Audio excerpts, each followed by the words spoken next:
Shut up and listen, cause we're about to make history. Ace off of this thing one more again. Let's talk about it.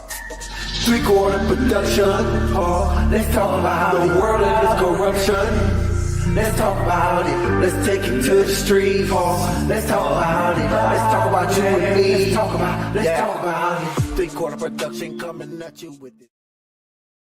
Yo, what up? Hold on, y'all. All right, let me tighten this up. Yo, Ace off in this thing one more again. Three-quarter productions. Hodges boy just left here, but I have something that I wanted to talk about. It actually just hit me, like, one thing for sure is I have nothing against women at all whatsoever. Nothing, trust me. This subject is, it has to do with women here and us as black men, dark-skinned men here in America, and how we're treated when it comes down to the fairness, when it comes down to a woman and whatnot. And let me explain. You go into a store and say you have a backpack on, or like I ride a motorcycle. So since I ride a motorcycle, I got to carry some type of, in order to carry stuff around, I have to have like a backpack or some type of bag with my valuables in it, and something I can carry around, get off the bike, carry around, whatever. But you go into these stores, whether if it's a grocery store, whether if it's a convenience store, dollar stores, you go into these stores and these people will stop you and tell you to leave your bag at the cash register in the front, or leave it behind the counter. Well, I got valuable stuff in my bag, just as well as that lady over there got valuable stuff in her bag and her purse. Oh no, that's different. That's what they're gonna say, but it's the same thing. And you got to think about, I have valuables just as well as she has valuables, and it's sitting behind the counter. My stuff is sitting behind this counter, and I can't leave my bag on my motorcycle. So now you're telling me I have to leave my bag up here, but yet you're not going to tell none of these women to leave their bag somewhere. So what's the difference? So this is what this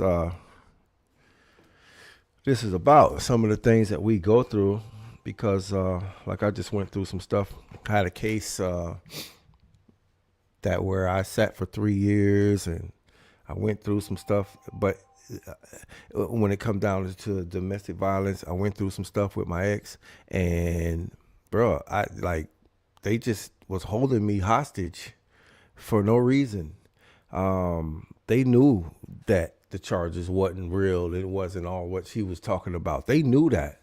But what happened was, I had prior records like 20-some years back. I was real, when I was young, doing my thing. Most of the time way back, I was, I was high and fucked up on some shit. You know how I go. You do what you do. You wilding because you're a little bit younger or whatever, and you wilding and everything. And this is what it was. So they used my past for what was going on this particular case. And with that particular case, this girl, she called the police on me a couple of times for no reason, just to come get her stuff, out of the house. And I showed no type of violence towards this girl, none of that. And the first time she did it, I was like, man, she cannot come back. I ain't having her back. That's it. She gonna call the police on me? Call the police for what? Like, just to come get your shit? That didn't make no sense. So anyway, me being dumb or whatever, she begged to come back or whatever. I end up, I'm just trying to cut to the chase.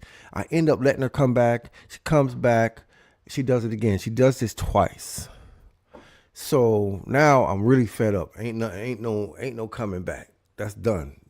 She does the same thing twice. Never put my hands on her. I never showed her no type of aggression, nothing.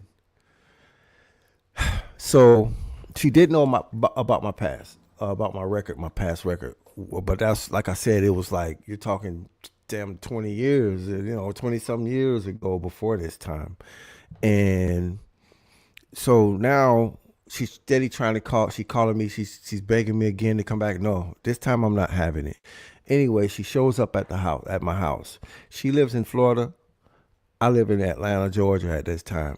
So she's taking like a 7-hour drive coming all the way over there to where I was at. And she gets there. I see her. I hear her. I see her outside of my door. I think I had cameras. I could see her. But I'm not opening my door. I'm not messing with this girl for real. That's the second. I don't need this. I don't need somebody calling the police on me for no reason. And I was working on my brother's car. And his car was out there, and I left my tools out there, and I also left some glasses out there, some work glasses, which were prescription work glasses that I just bought, like paid like $280 something for these glasses. And she see the glasses, I guess, because I'm not opening the door. I'm not even messing with you no more. That's it. What you did was wrong. You did it twice. I gave you a chance.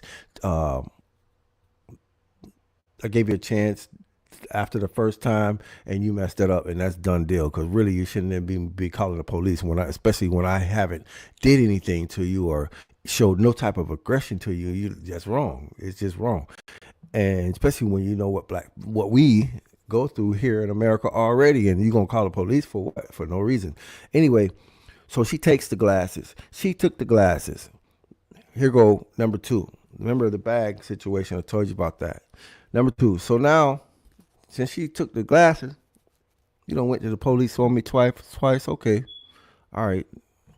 Now, if that was me taking these glasses and she went to the police, they would have came and locked me up.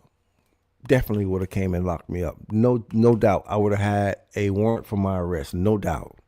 So I go to the police myself this time. This time I go to the police. And I get to the police station. I say, "Hey, this girl, she took my, she keep harassing me. She keep coming over there. Tell them the story and everything, whatever. And this time she took my glasses, and the lady looked at me and laughed and said, "Okay, what'd you do to her?" I'm like, "What the hell?" So really, I'm just trying to fill out a report so that they know so I have record that this girl is coming over here. And she's calling me back to back. She's harassing me. Now she's coming over. She took something valuable of mine. The lady looked at me, and this is a black lady too. There ain't no white person, no nothing. It's a black lady too on top of that. This is at the police station. So, okay, what did you do to her? She's laughing. Now there's a black guy, another officer, black guy. He's in the background. He laughing about the situation. And it's like, wow. Okay, so when it comes down to the police, it's unfair in that aspect also, because most of the time, if there's some type of argument or something, a couple argument, somebody has to go to jail, and usually it's the guy that's going to jail. Even though it could be the girl or the woman who started the mess, it's usually the guy who's going to end up going to jail. That's unfair. That's not right, and it's unfair. You have, let's see. It's like she can do no wrong in no type of way. Nobody's really listening to you when it comes down to, because they didn't even want to write the report at the police station or nothing. So now I just lost my glasses, which I just paid for. And if it was me, like I said, if she came in, she went to the police and she did this report, or wanted a report, or wanted to do some type of report or complaint, I would have had a warrant for my arrest. Another thing is, when, say, you guys break up, you and your woman, the man and the woman break up or whatever, usually, and you guys have kids, most likely those kids are going to go to the woman. That'd be the first place they're going to put them. They're not even considering if the man is capable of doing it, or if they're not even thinking about trying to put the kids in his care. it's gonna go straight to the woman, even though they're his kids and it's her kids. And probably the first thing people are gonna say is, "Well, she carried them for 9 months." But regardless, that's all the process of having kids.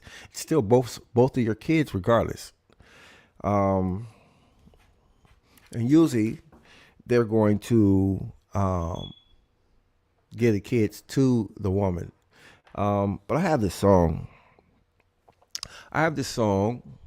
And this particular song is talking about some stuff that I had went through. And on this song, it's talking about how the woman, she was trying to kill her child or whatever. And it also talk about how the woman was cheating on her husband and everything. And then the husband ends up beating her ass or whatever. And in the midst of all that, them having that child, they had a child, and she would take the child to these different guys' houses while she's in the room having sex with these different guys. And whenever she got home and she got her 3-year-old, 4-year-old child, remember, he's seeing all this stuff. He's also seeing the dad very, very mad because of what happened or whatever, and she cheating on him and the dad beating her ass and shit. Well, anyway, at the end of the day, the kid sitting there, kids be what they see. They see this stuff. He ends up being exactly like the dad, because that's how he think it should be in life. And it's like, which is something that we have to watch out for, what we do around our kids. And then kids grow up really not knowing, but they're programmed to think that that's how it's supposed to be until they get older and realize that, no, that's not it. Anyway, let me play this song so you can hear the song. And then I have one more, something that's very unfair. One more after that. Here, check this song out. Daddy. Wait. Let me go back. Shut up and listen, because we're about to make history. Ace. 3/4 Productions. Yeah. Let me take you way back when I was growing up as a kid. Tell you about the things I've been through. Don't get mad about my story, this is just how I live. I'm sure not one part of this pertain to you. I say that to say this, my old girl tried to kill me. Yeah, you heard me right, my mama tried to kill me. I remember this shit like it was a day. For some reason she kept wanting the 25 at me. It really didn't hit me at the time, you see. Until about a year later, my sister said she had insurance on me. She was a genius, she would've got away with it, but she ain't have the heart, she ain't have the balls, she ain't have the nuts. Seeing I was a felon and she ain't never had a case before. All she had to do was tell them crackers that I wasn't welcome in the kick down the door. If you ask me, her plan was so sweet. If she went through with it right now, I'd be 6 feet deep underneath. I think it all started when I was about 2 or 3.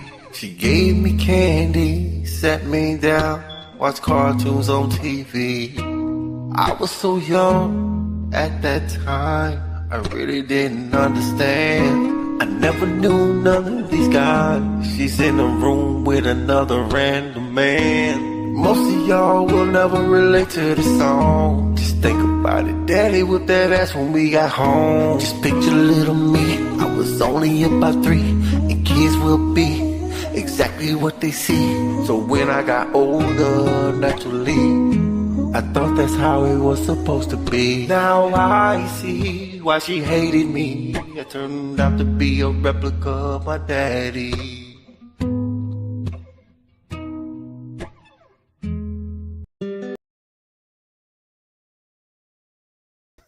So, with that story, with that song, I sent it to a friend of mine, and this is what made me think of it, because it's like it was some days ago since I did that, and And I thought about it, and it all hit me like, because out of the whole song, the only thing that my friend heard was my dad beating her ass. That's all she heard. And that's all she commented on. In America, I this is what I can only speak about America. It could be like that other places too, I don't know. But in America, there's a lot of stuff that's unfair when it come down to men and women, especially black men. Black men go through so much stuff in life. And if you get caught up in the system dogs you out, your own people dog you out, your girl dog you out, your woman dog you out. And but the only thing that she when she commented back, she said, "Well, I ain't finna have nobody beating on me and putting their hands on me." That's all you heard out of the whole song. That's all you heard. This lady tried to kill her son, her own son. Not only that she tried to kill her own son, she's cheating on the dad. Now, okay, I get that. That okay, no matter what, nobody should be putting their hands on somebody. I get that. But that's all you heard. And this is how it is all around America also. You know, it's like, it's so much unfairness that happens when it comes down to a man and a woman and what a woman going through. And you know, the crazy part is you got a man that's already struggling. Well, I'm only speaking on America. And I'm not saying every woman is like this, but he could be already working his butt off and grinding and struggling, and the woman is always going to have her hand out, because most of them feel like the world owes them or something. And it's not that because the world owes them. It's because the world caters to any and everything that they have going on. And there's somebody told me that if a woman end up being broke or homeless, you got 1,000 people that's trying to help her and get her out from being homeless. And if a man is in the same situation, you got 1,000 people turning their back on him.